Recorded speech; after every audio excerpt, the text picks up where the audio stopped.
हो चुके हैं, क्लासेस अपनी शुरू करने वाले हैं, है ना।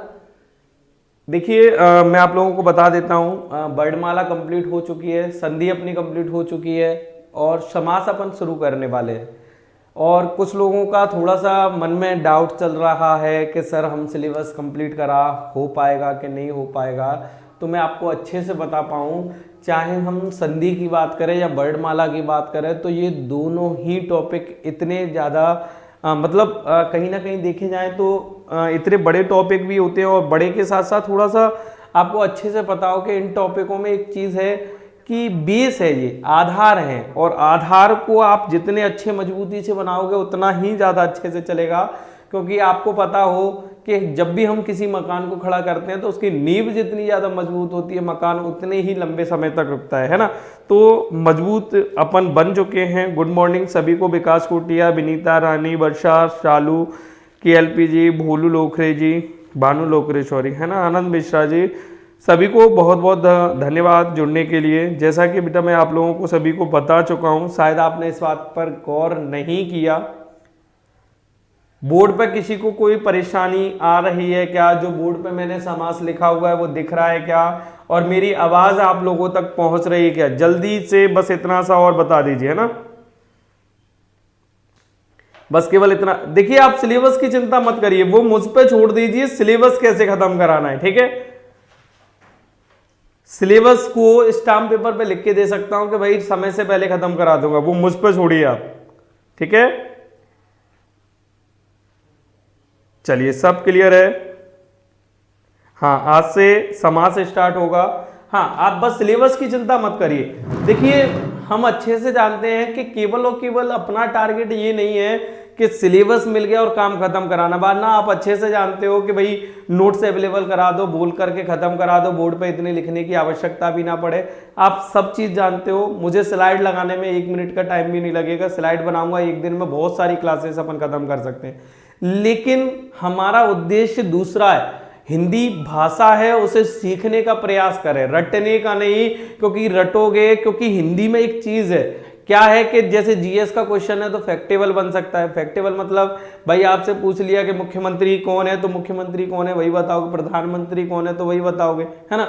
तो रचनाएं वगैरह कुछ चीजें तो ऐसी होती है। लेकिन हिंदी कैसी है, क्या है कि एक भाषा है और भाषाओं में भावों पर याद रखना पड़ता है। यहाँ भावों पर प्रधानता होती है और आपको अच्छे से पता हो कि चीजों के बदलने पर क्या होता है, वहां पर अर्थ भी बदलता है। इसीलिए हम उन चीजों को थोड़ा सा ध्यान भी रखेंगे।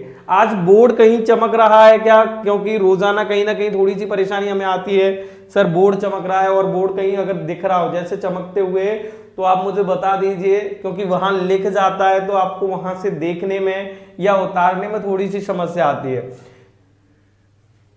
बस इतना बताएं, मैं शुरू कर रहा हूं, ज्यादा समय आपका नहीं लूंगा। चलिए नागेश जी, बिल्कुल, थैंक यू। चलिए अभी कोई मैसेज नहीं, कोई कमेंट नहीं, क्लियर है। अब कोई कमेंट नहीं, केवल और केवल फोकस करेंगे। कल के जो क्वेश्चंस पर मैं बात कर रहा था, अचानक से वहां पर वीडियो मेरी रुक गई थी लास्ट में 10 मिनट के लिए, तो वहीं से अपन रिफाइन करते हैं। और मैंने क्वेश्चंस लिखे थे आप लोगों के सामने। क्या प्रश्न लिखे कि पदों की प्रधानता के आधार पर, एक बार फिर रिपीट कर रहा हूं, वही क्वेश्चनों से लेकर के चल रहा हूं। पदों की प्रधानता के आधार पर समास के कितने भेद है? तो आप लोगों को यहां तक मैं प्रश्न कर चुका था। सबसे पहले मैंने प्रश्न बताया था कि भाई समास होता क्या है। तो समास का अर्थ होता है संक्षेप या फिर संक्षिप्त। दो शब्दों या पदों को मिलाने पर उनके संक्षिप्त रूप को हम समास कहते हैं। और समास को सामान्यतः अगर बात करते हैं तो 6 भागों में विभाजित किया गया है,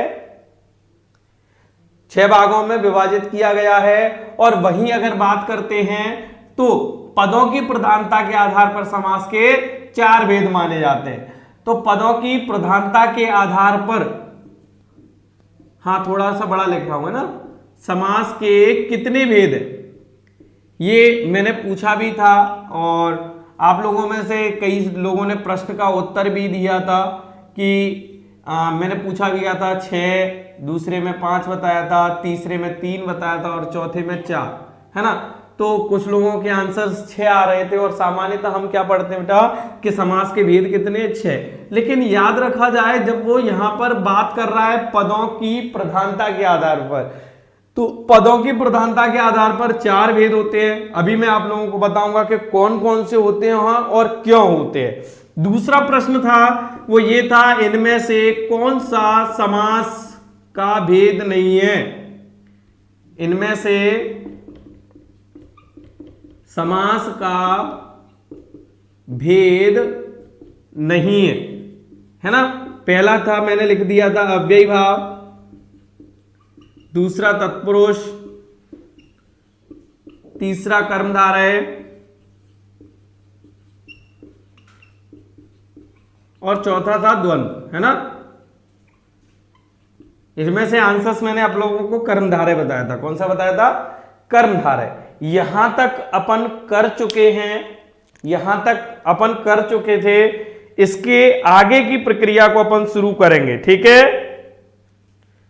यह प्रश्न इससे पूर्व में हो चुका था, इसके आगे की प्रक्रिया क्या थी वहां से शुरू करेंगे। तो यहां पर समास के भेद लिखेंगे। क्या लिखेंगे बेटा? समास के भेद। समास के भेदों की अगर बात करते हैं तो देखिए, हम अभी तक जो समास पढ़ते आए बेटा, फिफ्थ चाहे तो हम 12th क्लास में बात करें या 10th क्लास में बात करें, तो कहीं ना कहीं एक समस्या है कि हम समासों को रटते हुए आए, आज तक कभी भी उसको समझने का प्रयास नहीं किया। और यदि एक बार समझ जाओगे तो फिर बार बार रटने की जरूरत नहीं पड़ेगी। इसमें सबसे पहला समास आता है अव्ययी भाव, दूसरे नंबर के को कहते हैं तत्पुरुष,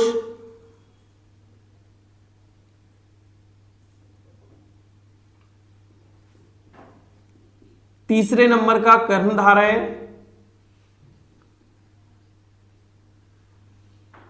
और 4 नंबर की बात करते हैं दिगु, 5 नंबर पे द्वंद्व, और 6वें नंबर पे आता है बहुब्रीहि। कुछ लोग बहुप्रीहि बोलते हैं, बहुप्रीहि नहीं होता, बहुब्रीहि समास होता है। क्लियर है? शुद्ध वर्तनी में सबसे ज्यादा पूछा जाता है ये द्वंद्व। द्वंद्व में याद रखना, शुद्ध वर्तनी के लिए क्या याद रखना है? दोनों दा में जो वाह आएगा वो पूरा आता है, और इन दोनों में दोनों दा आधे हैं और ना कैसा है? आधा है। याद रखना है, क्योंकि जो आधा दिखता है वो पूरा होता है और जो पूरा दिखता है वो आधा होता है। क्लियर है? मैंने यह भी बताया था कि प्रत्येक समास में जो पदों की संख्या होगी बेटा वो कितनी होगी? 2 होगी, और 2 से कभी कभी किसी समास में 3 पद भी हो सकते हैं, 4 पद भी हो सकते हैं, है ना। लेकिन अगर कभी भी 3 पद होते हैं या फिर 4 पद होते हैं तो याद रखना 2 से ऊपर पद होने पर उसमें कौन सा समास चला जाएगा? द्वंद्व समास। यदि 2 पद के अलावा 3 पद होते हैं या फिर 4 पद होते हैं तो, नहीं होते तो कोई बात ही नहीं है। ज्यादातर कितने होंगे? 2। सामान्यता की बात करेंगे तो, ठीक है। अब क्या होता है? 2 पद होते हैं, कौन कौन से होते हैं? तो आगे जो पद आता है उस पद को कहते हैं प्रथम पद। क्या कहते हैं? प्रथम पद। और दूसरे नंबर का जो पद आता है उसे कहते हैं उत्तर पद। उत्तर का मतलब यहां पर जवाब नहीं होता, उत्तर का मतलब होता है बाद। उत्तर का मतलब क्या होता है? बाद। तो उसको हम उत्तर पद के नाम से जानेंगे। और अव्ययी भाव में याद रखना है, इसमें कौन सा पद प्रधान होता है बेटा? प्रथम पद प्रधान होता है। कौन सा पद? प्रथम पद प्रधान होता है, ठीक है। दूसरा पद प्रधान नहीं है इसमें। इसमें पहला पद प्रधान नहीं होता। कौन सा पद प्रधान होता है? उत्तर पद प्रधान। प्रधान का मतलब होता है मुख्य। प्रधान का मतलब क्या होता है? मुख्य। इसमें भी कर्मधारय में भी पहला पद प्रधान ना होते हुए कौन सा पद प्रधान होगा? उत्तर पद प्रधान। इसमें भी पहला पद प्रधान ना होते हुए कौन सा पद प्रधान होगा? उत्तर पद प्रधान। द्वंद्व समास में पहला पद भी प्रधान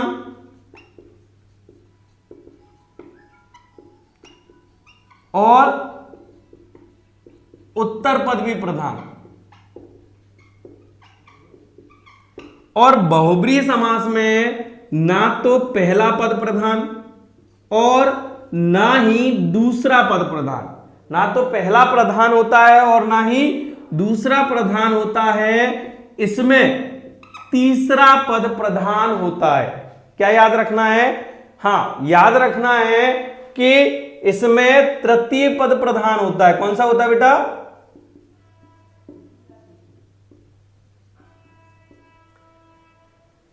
एक बार फिर रिपीट करूंगा, थोड़ा सा ध्यान दें। इसमें प्रथम पद प्रधान होता है, इसमें उत्तर पद प्रधान होता है, इसमें भी उत्तर पद प्रधान, इसमें भी उत्तर पद, इसमें उत्तर और प्रथम दोनों पद प्रधान, और इसमें तीसरा पद प्रधान।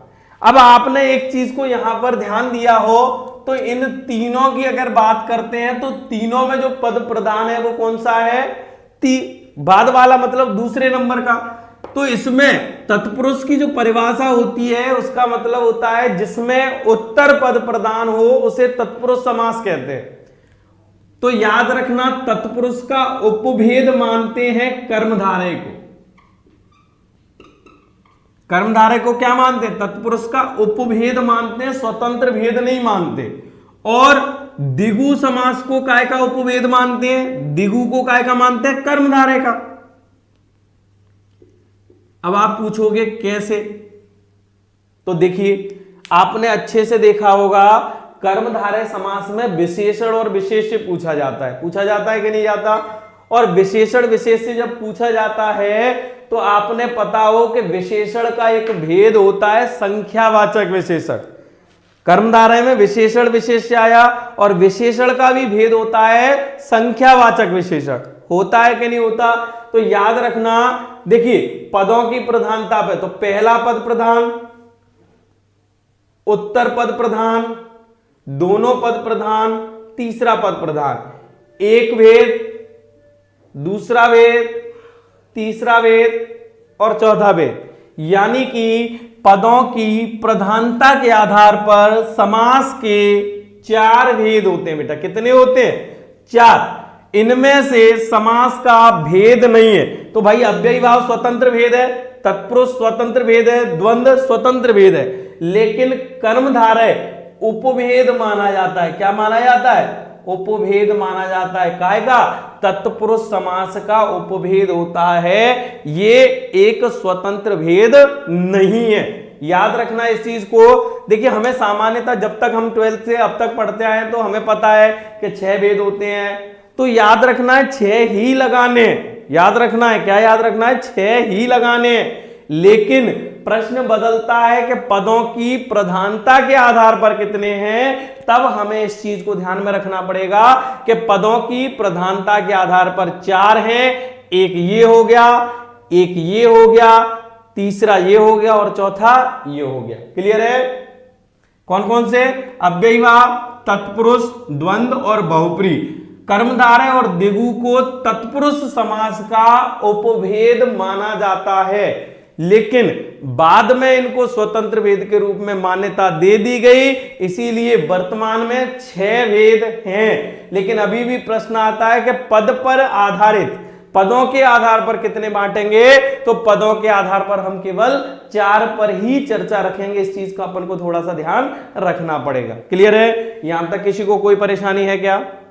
अब बताएं आप, ये दोनों प्रश्न क्लियर हुए क्या बेटा? अब आप कमेंट करोगे तो मुझे समझ में भी आएगा।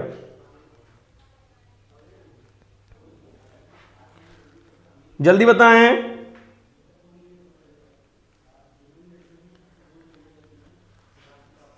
बेटा जल्दी से कमेंट करके मुझे बताएं जिससे मैं आगे बढ़ूं। मुझे काफी कुछ कराना है आज, है ना? क्लियर है ना? तो ये क्वेश्चंस क्लियर हो गए होंगे कि 4 अपन ने आंसर क्यों लगाया। देखिए 6 ही भेद होते हैं, मैं मना नहीं कर रहा। मैं फिर रिपीट कर दूं कि मैं आपसे ये नहीं कह रहा कि भेद 6 नहीं होते, 6 ही भेद होते हैं, लेकिन पद के आधार पर 4 होते हैं। लेकिन बाद में तत्पुरुष समास के 2 और भी उपभेद हैं जिनको स्वतंत्र भेद के रूप में मान लिया गया, तो 6 हो गए। क्लियर है?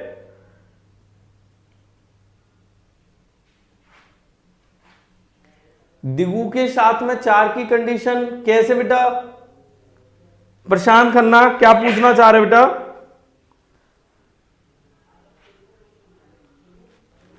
प्रशांत, एक बार आप मुझे रिपीट करें, क्या पूछना चाह रहे हो आप? सर दिगु के साथ भी तो 4 की ही कंडीशन है ना।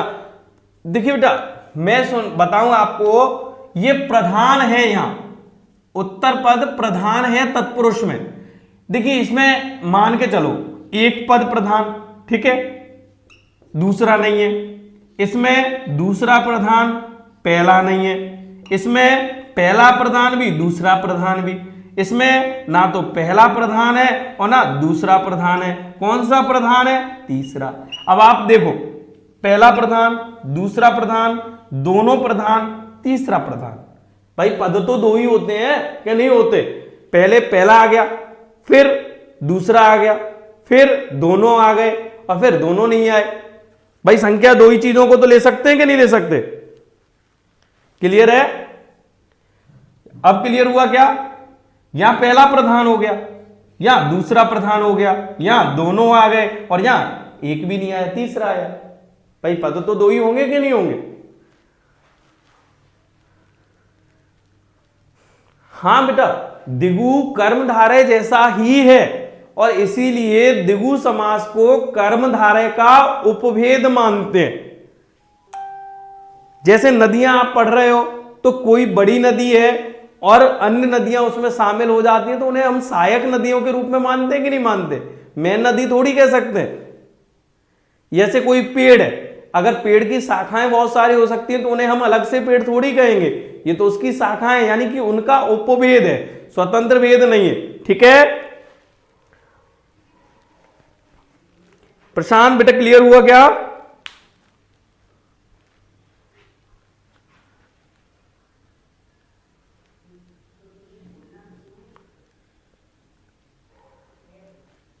सर दिगु भी कर्मधारय जैसे ही है। अरे बेटा, ये ऑप्शन पढ़, इसमें 4 दिए। अगर मान के चल मैं यहां कर्मधारय के स्थान पर दिगु लिख देता तो इसका आंसर दिगु हो जाता। दिगु और कर्मधारय दोनों ही हैं जिनको हम स्वतंत्र भेद के रूप में, पदों के आधार पर भेद नहीं मानते। क्लियर है?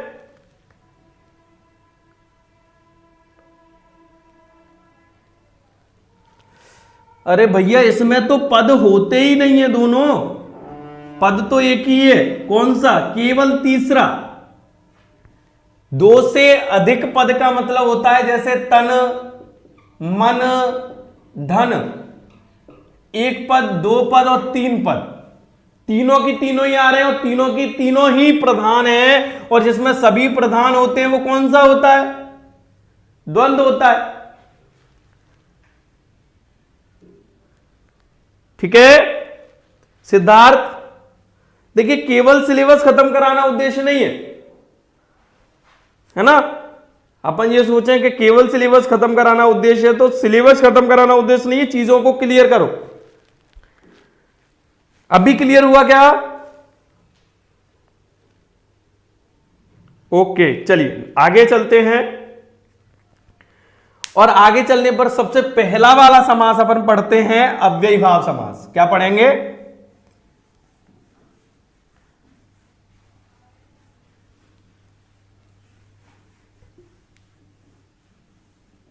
अव्ययीभाव समास पढ़ने से पहले मैं आप लोगों को एक छोटा सा प्रश्न पूछने वाला हूं और जल्दी से सभी लोग जवाब देंगे। ठीक है, चलिए।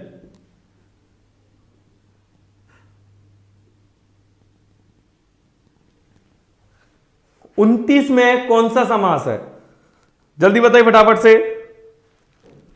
29 में कौन सा समास है?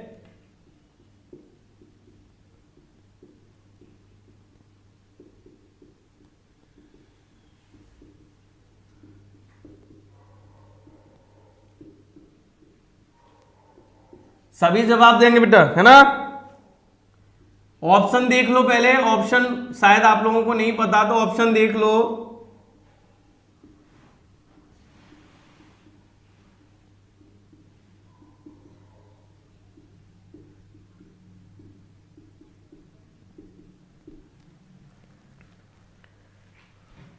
जल्दी करें, नीरू अग्रवाल दिगू दे रही है, फटाफट जल्दी जल्दी जल्दी जल्दी। KLPG दिगू, रानी यादव दिगू, रामकेश दिगू, सिद्धार्थ दिगू, मोनिका माहौर दिगू। मैं रिपीट कर देता हूं, 29 में कौन सा समास है?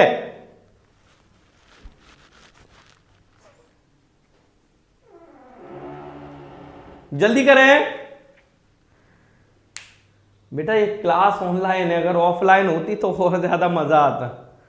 ये तो टेलर भी नहीं है, पता नहीं कितने क्वेश्चन होते हैं। कोई द्वंद्व कह रहा है, कोई दिगु कह रहा है, कोई तत्पुरुष कह रहा है। नहीं देखो प्रशांत खन्ना जी, एक को ऑप्शन ही लगाना है, दो नहीं लगा सकते। बोलो जी तत्पुरुष लगा रहे हैं, जल्दी करें।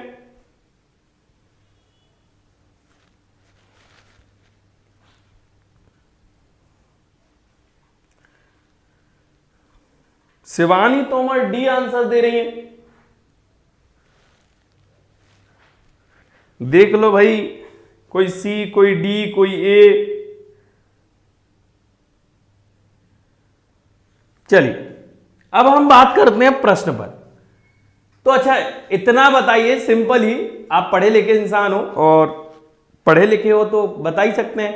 आप में से ये बताइए कि 29 में से क्या घटाएं कि वो 30 आए। अरे बेटा सब पहचानवा देंगे, थोड़ा सा धैर्य तो रख, अभी तो प्रश्न पूछ रहा हूं। तुम्हें ये तो पता चले, अभी क्या है कि मैं जब समास पढ़ा दूं या संधि पढ़ा दूं या वर्णमाला पढ़ा दूं तो हमें कभी कभी ऐसा आभास होने लगता है कि ये तो हमें पहले से आता था, फिर सर ने नया क्या पढ़ाया है, हमें सिखाया क्या है। तो आप ये तो सीख लो कि सीख क्या रहे हो, अंतर क्या आएगा आपके अंदर, है ना। तो मैंने प्रश्न था कि 29 में से क्या घटाया जाए कि 30 आए।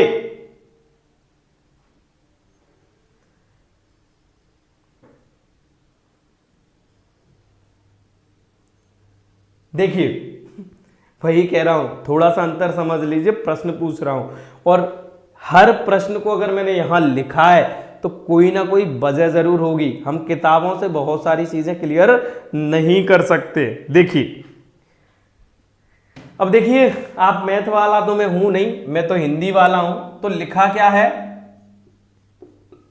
29 लिखा है, लिखा है कि नहीं लिखा। तो ये क्या है, अगर मैं इसको यहां से हटा दूं तो क्या बच जाएगा, 30। क्या बच जाएगा, 30। और 30 में अगर इसको लगा दूं तो क्या बन जाएगा, 29। ध्यान से समझना, एक एक चीज बहुत मायनेबल है। सर आप ये क्या कर रहे हो, क्यों कर रहे हो, तो देखो थोड़ा सा ध्यान रखें। उन माने होता है एक कम, उन माने एक कम, काय से है एक कम, 30 से। और जो 30 से एक कम है उसे क्या कहेंगे, 29 कहेंगे। तो ये क्या है, उपसर्ग है। क्या है, उपसर्ग है। ऐसे ही मान लो 31 मान लो,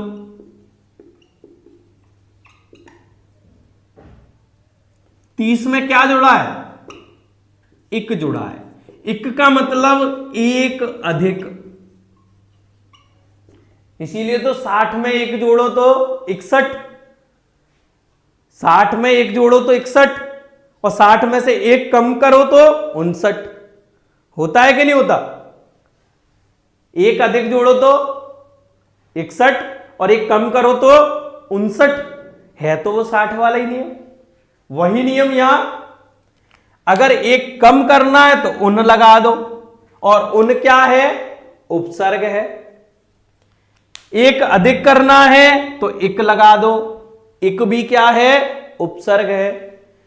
और याद रखना इस चीज को कि जो उपसर्ग आते हैं उनमें ना तो हमें यह पता चलता है कि ये एक वचन होते हैं कि बहुवचन होते हैं, ना ये पता चलता है कि ये स्त्रीलिंग होते हैं कि पुल्लिंग होते हैं। जब हमें यह ना पता चले कि ये एक वचन है कि बहुवचन है, स्त्रीलिंग है कि पुल्लिंग है, ऐसे शब्दों को अविकारी कहते हैं, बताया था। और अविकारी को क्या कहते हैं? अव्यय कहते हैं। और अव्यय कहां आ रहा है? अव्यय कहां आ रहा है? पहले पद में आ रहा है। कहां आ रहा है? पहले पद में आ रहा है। तो अव्ययी भाव समास में मैं पहले ही लिखा चुका हूं कि प्रथम पद प्रधान होता है। और प्रथम पद प्रधान होने के साथ साथ कैसा होता है? अव्यय होता है, जो दूसरे पद के साथ मिलकर बनने वाले सामासिक पद को भी अव्यय कर देता है। थोड़ा सा नया जरूर मिलेगा।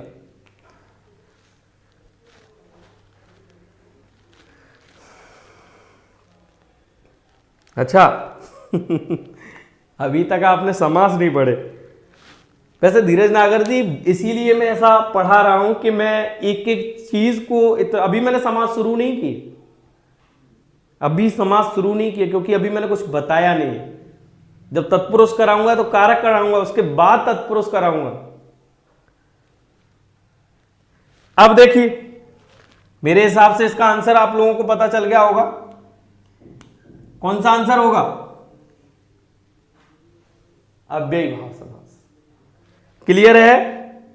अगर यहां पर 29 नहीं आता, यहां पर 15 आ जाता, 15, तब हम क्या करते? जवाब दीजिए। तब हम क्या करते? अभिषेक,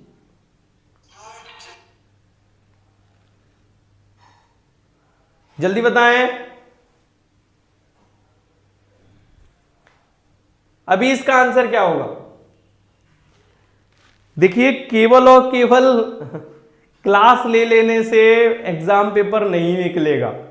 मेरी नहीं, दुनिया में किसी भी टीचर की क्लास ले लेना, एग्जाम पेपर नहीं निकलेगा जब तक हम प्रश्नों को समझ नहीं पाएंगे तब तक। देखिए, डाउट वाला जो क्वेश्चन होता है ना, वही आपके एग्जाम को क्वालिफाई कराएगा, क्योंकि प्रेजेंट में जगह 282, 282 जगह, इसमें फॉर्म की संख्या लगभग 4 लाख पहुंच गई है। आप अच्छे से जानते हो उस चीज को। और अगर सिलेक्शन चाहिए तो 0.1 भी आपके लिए मायने रखेगा। क्या याद रखना है कि 0.1 भी आपके लिए मायने रखेगा। और इसीलिए कोशिश की जाए कि हर क्वेश्चन क्लियर हो। बिल्कुल आनंद जी, कंसेप्ट क्लियर कराऊंगा एक एक, है ना। इसका आंसर्स बता देता हूं, द्वंद्व होगा। लेकिन हम बचपन से एक चीज पढ़ते आए हैं, जब भी मैडम ने पढ़ाया 12th क्लास में, एक ही बात बताई कि बेटा संख्या आ जाए दिगु लगा देना। क्या सिखाया था? कि संख्या आ जाए तो क्या कर देना? दिगु लगा देना। लेकिन केवल संख्या आने पर दिगु को नहीं लगाते हैं। केवल संख्या आए तो दिगु नहीं लगेगा, क्योंकि दिगु में याद रखना, बाद वाला पद प्रधान होता है, प्रथम पद कभी भी प्रधान नहीं होता। ठीक है? इसमें हमेशा पहला पद प्रधान होता है दिगु में, जबकि द्वंद्व में दोनों ही पद प्रधान होते हैं। एक एक चीज को ध्यान में रखना पड़ेगा। ठीक है? हां, बिल्कुल करेक्ट। जिनमें उपसर्ग आए, उन उपसर्ग प्रयोग हो या एक उपसर्ग प्रयोग हो, उनमें अव्ययी भाव समास होगा। और इनके अलावा यदि कोई संख्याएं 15 है, 35 है, 45 है, 46 है, 13 है, 14 है, 68 है, 69 है, 69 नहीं सॉरी, है ना, 68 है, 67 है, 62 है, इन सब में द्वंद्व समास। इन सब में कौन सा समास? द्वंद्व समास होगा। क्लियर है? कोई डाउट? इसके अलावा अगर सर ने पूछ लिया, बोले सर अगर यहां पर ऐसे लिख के आ जाए तो हम क्या करेंगे भाई? ये भी तो लिख के दे सकता है कि 5 में कौन सा समास है, बताइए फटाफट से। 5 में कौन सा समास है, जल्दी बताएं। चिंता मत करो, ऐसी ऐसी चीजें कराऊंगा कि आपको पहली बार देखने को मिलेगी। क्वेश्चन छूटेगा कहां से, मैं भी तो देखूं।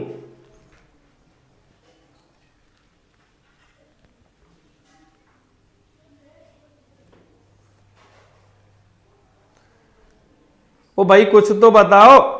5वां, वेरी गुड। प्रशांत खन्ना बहुत तेज है, बोले 5वां लिख दिया है सर ने तो 5वां भी हो जाएगा। जल्दी करो।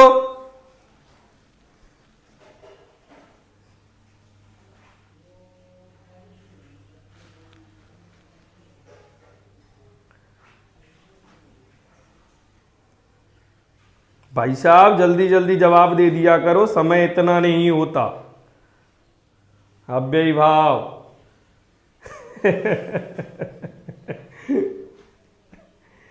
बड़ी टेंशन वाली दुविधाएं होती है कि एग्जाम एक पॉइंट से रुकता है, और केवल आपका नहीं रुकता, ऐसे लाखों लोग बैठे होते हैं जिनका पॉइंटों में रुकता है ना?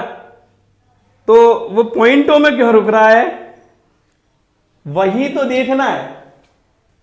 तो मैं आपको बता दूं, अच्छा इस 5 को क्या करें हम? कुछ नहीं कर सकते, कुछ नहीं कर सकते। 5 को तो 5 ही बोलते हैं हम, और 5 को 5 बोलते हैं तो पद कितना है? 1 है। और जब पद 1 है तो समास नहीं बनेगा, आप अच्छे से जानते हो। जब पद ही 1 है तो समास बनेगा क्या? नहीं बनेगा, क्योंकि प्रत्येक समास के लिए कितने पद चाहिए? 2 पद अनिवार्यता चाहिए ही चाहिए। नहीं चाहिए क्या? जिसमें एक ही पद है समास कैसे बनेगा? और समास नहीं बनेगा तो आंसर कोई नहीं।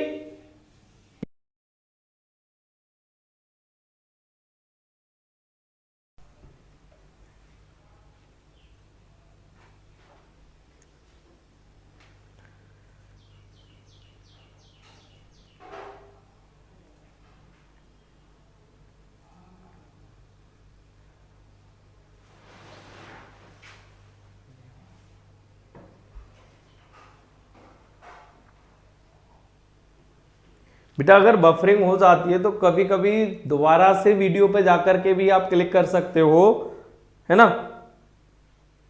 क्या है, सुबह का टाइम रिफ्रेशिंग का होता है, सुबह का टाइम रिफ्रेशिंग का होता है, इस कारण से नेट रिफ्रेश होता है। बाकी अब क्या प्रॉब्लम है बताओ? तो कभी कभी बीच में वीडियो 1 आध मिनट के लिए रुक रहा है तो आप उसको दोबारा से वीडियो पे चले जाया करिए, कि नहीं? अरे यार आप बच्चे भी मतलब कमाल करते हो, जानबूझ के रोक देता हूं मैं, बेटा अब रुक जाओ। क्या है ना, पढ़ाने का मन नहीं करता मेरा कभी कभी, इसीलिए मैं रोक देता हूं। आप भी कमाल करते हो, मतलब छोटी छोटी सी ऐसी बातें करते हो तो अजीब लगता है। कम से कम आप तो मत करो,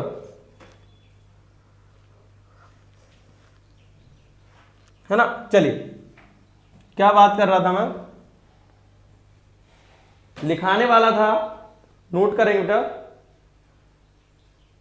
सही है ना? हाँ चलिए, मैं बात कर रहा था कि ऐसे कौन से शब्द होते हैं जिनमें समास नहीं होता, है ना? अभी अपन बात कर रहे थे, तो याद रखना केवल संख्याओं के विषय में लिखेंगे। ये काय के विषय में लिख रहे हैं? केवल संख्याओं के में। और यहां मैं क्यों लिखा रहा हूं? यहां इसीलिए लिखा रहा हूं कि अव्ययी भाव समास कराने से पहले हमें इस चीज का ज्ञान होना बहुत जरूरी है। जैसे बात करें कि अगर एक संख्या आए, 2 आए, 3 आए, 4 आए, 5, 6, 7, 8, 9 या फिर 10, या इसके अलावा आए 20, 30, 40, 50, मतलब ऐसी संख्या जिसका इकाई का अंक 0 हो। फिर रिपीट करूं, 1 से लेकर के 10 तक, और ऐसी संख्या जिसका इकाई का अंक 0 हो, उन संख्याओं में कोई समास नहीं होता है।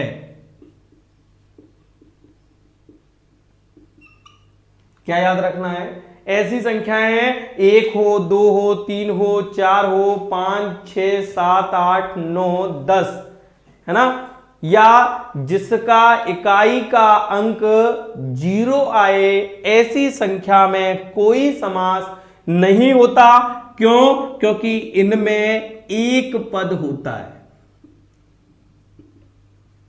क्या होता है? एक पद होता है, और एक पद वाले शब्द में समास नहीं होता। पहले समझ लो, मैं सारा क्लियर करा रहा हूं, है ना, थोड़ा सा समझ लो। ये क्लियर हुआ यहां तक? पहले ये बताओ, या तो आप एक सिंपल सा फंडा याद रखना, जैसे आपने किसी को 5 रुपए दिए, तो आप कहते हो उसने मुझे 2 और 3 रुपए दिए, या आप कभी कहते हो कि उसने 4 और 1 5 रुपए दिए, या कभी आप कहते हो कि 2 1 रुपया दिया मुझे। नहीं कहते, आप क्या कहते हो? 5 रुपए दिए, 10 रुपए दिए, है ना। अब मान के चलिए ये संख्याएं तो ठीक है, एक पद से मिलकर के बन रही हैं।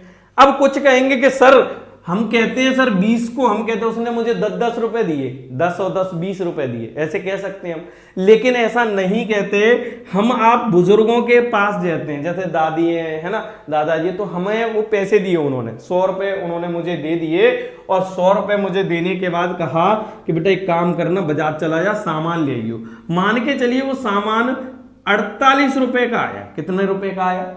48 रुपए का आया।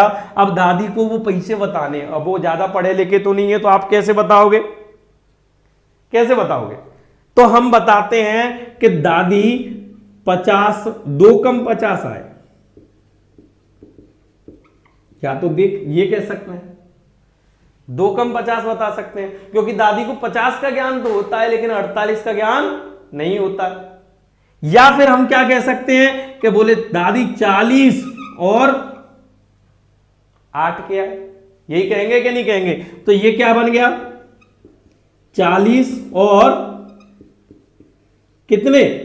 8। और जहां और लगता है वो कौन सा समास होता है? आप पढ़ चुके हो बेटा पहले। द्वंद्व होता है। क्यों होता है? क्योंकि इसमें पद कितने हो गए? अधिक हो गए। अब मान के चलिए, एक तो चीज ये याद रखनी है, दूसरा क्या याद रखना है, मैं आपको बता चुका हूं। दूसरा याद रखना है कि जिनमें एक या उन उपसर्ग का प्रयोग हो,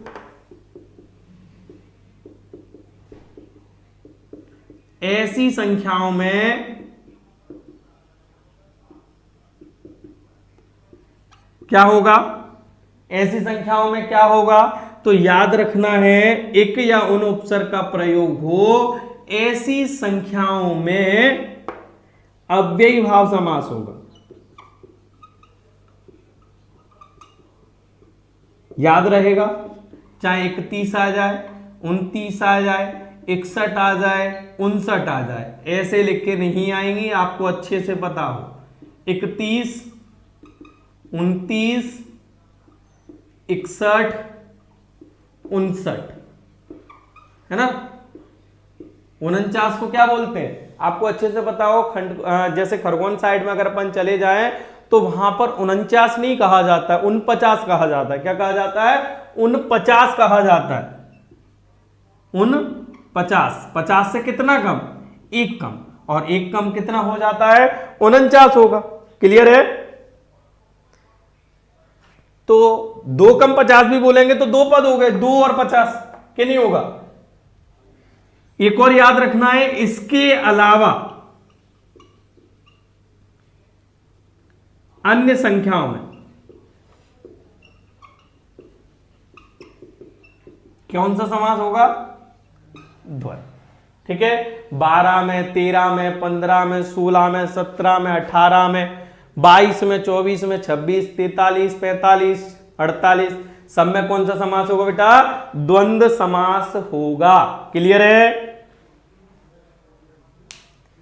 अब बताइए बेटा, क्लियर हुआ कि नहीं हुआ यहां तक? जल्दी से जल्दी बताएं।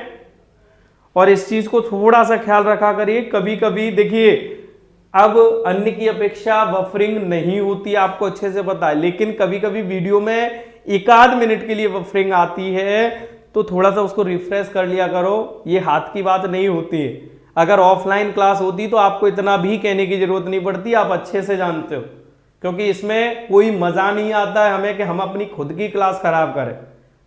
ठीक है, आप कह देते हो रोज का काम हो गया, तो बेटा रोज के काम के लिए हमेशा याद रखना, इसके लिए हमारी खुद की गलतियां नहीं होती है, क्योंकि अगर गलती होती, हम क्लास नहीं लेना चाहते तो आपके सामने बोर्ड पे नहीं आते, मना करके भाई छुट्टी है मना कर देते। ठीक है, कोई भी व्यक्ति खुद की क्लास को खराब करना नहीं चाहता है, याद रखना इस चीज को लेकर के।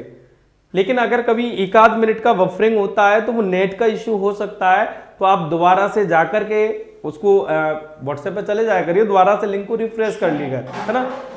तो ये हो जाता है कभी कभी, ऐसा नहीं है। और मेरे हिसाब से रोजाना अब ऐसी परेशानी आपको देखने को नहीं मिल रही है ना। अभी किसी को परेशानी बेटा? चलिए द्वंद्व वाला रिपीट कर देता हूं। 16 को क्या कहेंगे बेटा? 16 को कहते हैं 10 और 6। 16 को क्या कहेंगे बेटा? 16 को क्या? 10 और 6। इसीलिए ये नियम केवल संख्याओं पर आधारित होता है, याद रखना। अगर संख्या इन संख्याओं के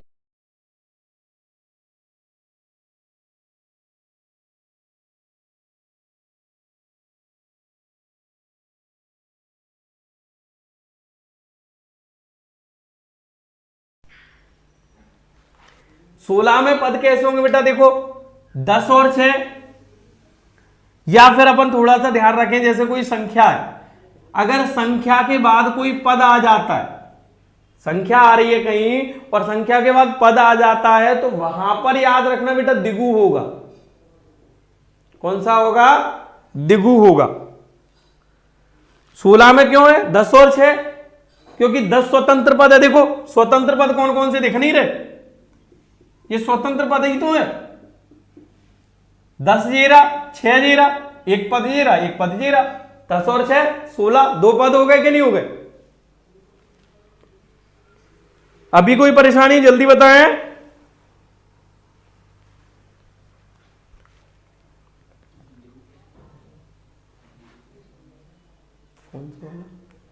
द्विगु में याद रखना है कि अगर कोई संख्या आए और उसके बाद कोई पद आए, मतलब जैसे यहां पर संख्या आ गई 5 और इसके बाद लिख दिया मैंने आम, इससे पहले संख्या आ रही है, पद से पहले संख्या आ रही है, तो 5 आम बराबर संख्या समास कौन सा? द्विगु। यदि किसी पद से पहले कोई संख्या आ जाती है तो वहां कौन सा समास हो जाएगा? द्विगु। बेटा जल्दी पूछिए, किसी को कोई परेशानी? आपका आंसर्स नहीं मिल रहा है मुझे।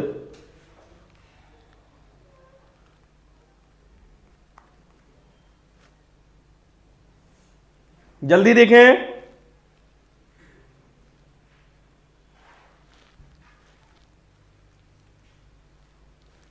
सिद्धार्थ क्लियर हुआ क्या?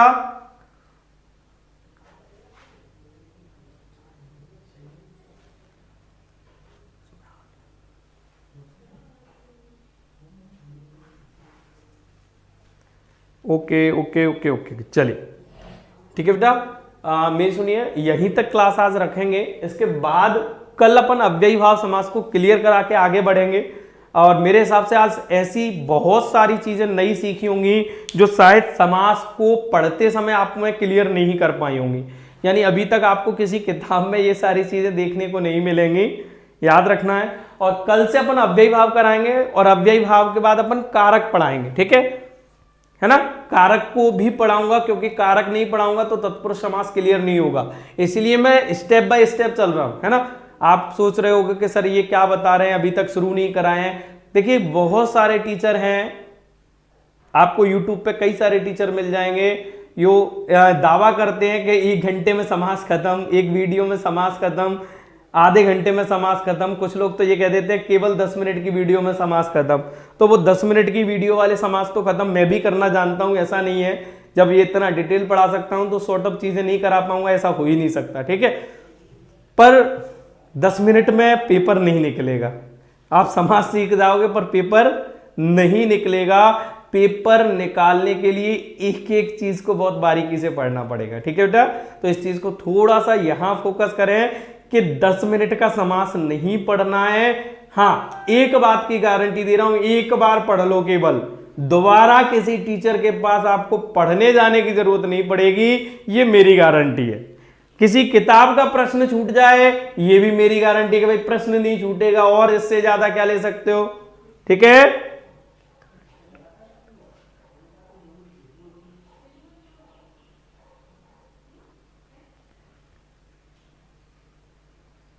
नहीं बेटा, कंटेंट की चिंता मत करो, इतना कंटेंट रखा है मेरे पास, मैं ज्यादा नहीं कह सकता, क्योंकि वो कहते हैं ना अपने मुंह से अपनी तारीफ, वो नहीं करूंगा मैं।